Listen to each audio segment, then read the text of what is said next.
knows, if you look, there aren't any songs in this book that have a key signature, right? So how the heck do you know what key you're in? I'll tell you. Look at page 74.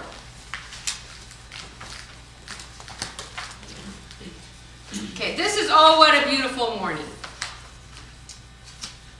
There is no key signature at the beginning because this is a big note easy play book. And what they decided is that you just don't need to have that kind of confusion, and they don't want to explain it, so they didn't put anything there. But let's say someone that's testing you, that wants to know what you know, or how much you know, says, what key is that?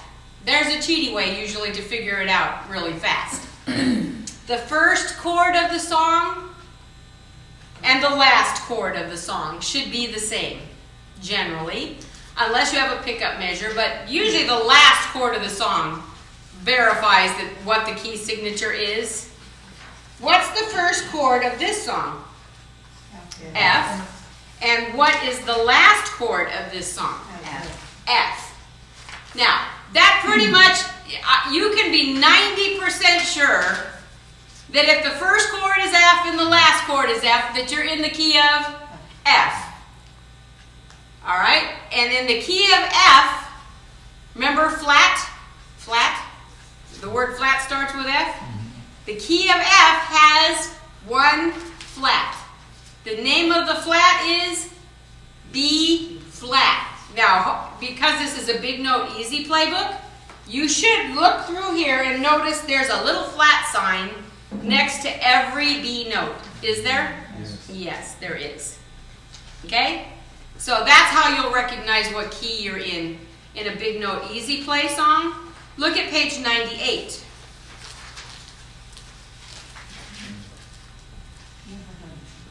Huh? Rainbow Connection? Oh, you didn't watch the Muppet Show? Okay, what's the first chord? G. G. And what's the last chord? G. What key are you in? G. All right, in the key of G, there is one sharp. And here's how you can reverse it.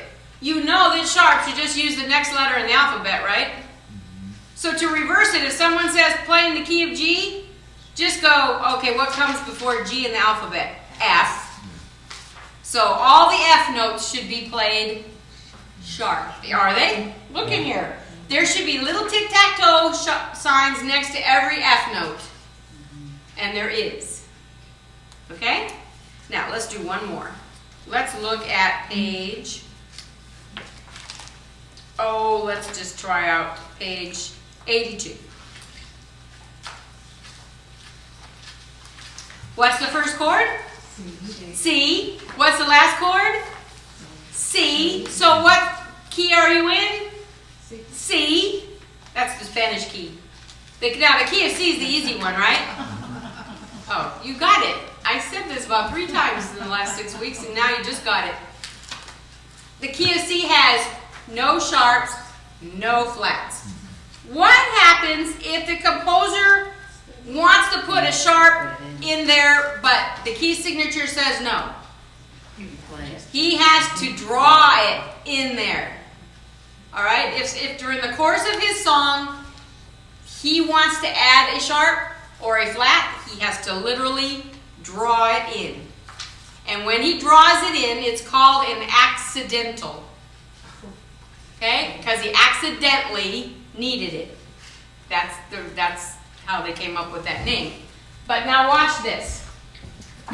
When you talk about accidentals, and this is probably a whole different chapter on the video, accidentals work like this. Let's say there is one sharp in the key signature. For you guys, that means sharp all the F notes, right? So, I'm going to play along, and here's an F, and here's an F, and here's an F. Here's an F up here. All right, and I'm going to do that, and this. All right. Now, these are all accidental. This is a big mess. and you're probably not going to see this too much, but I want to give you a really big example.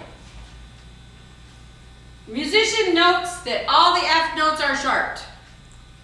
But composer, when he got to the second note of the song, decided he didn't want that one sharp. So he puts a natural sign next to it. Now, you play on, but now there's another F note here. Actually, for this example, I'm going to get rid of this. There's another F note right there. What happens to this F note? How many think it's a sharp? How many think it's a natural? Okay, the natural is correct. Whatever he does, here's how it goes. Whatever he doeth to one F'th has to stay that'th way until the bar line. It holds for the whole measure, and the bar line stops it and starts it over. The same thing if they add a flat, a sharp or flat or whatever. So if this note is natural, if there's another F note in that measure, it is natural also. Okay, so what happens to this one? It goes back to sharp. The bar line is like the period at the end of a sentence. Like Victor Borge. Right. This stops it, and now that is a sharp. And this one is sharp, and so is that one. Karen, Yes. who set those rules? I have no clue. But pretty brilliant as far as reading notes and having it all come together. Now, let's put a little twist on this. What happens now, what's this called? A tie. It cancels the bar line, correct? Because I want to hold this note, I'm not going to pick it up, so I can't sharp that note, right? So natural, stays natural. Now, $100,000 question. What happens to this one? Stays, because it's canceled. This is just like drawing one of those right there. Gotcha. That's a natural. That's a natural, and so is that one. And the next one over here will be sharp. If he wants this one to be a sharp, he's got to draw a sharp sign next to it. Okay? So you'll know when you play. This isn't as confusing. It's just a lot of information. You'll know when you play if there's an accidental in there. Just remember, the accidental holds the whole measure unless they direct you otherwise. Okay? Okay. If you were playing a private teacher, you would right now probably still playing C, D, E, F, and G. But in this class, I just want to give you the general music picture of everything.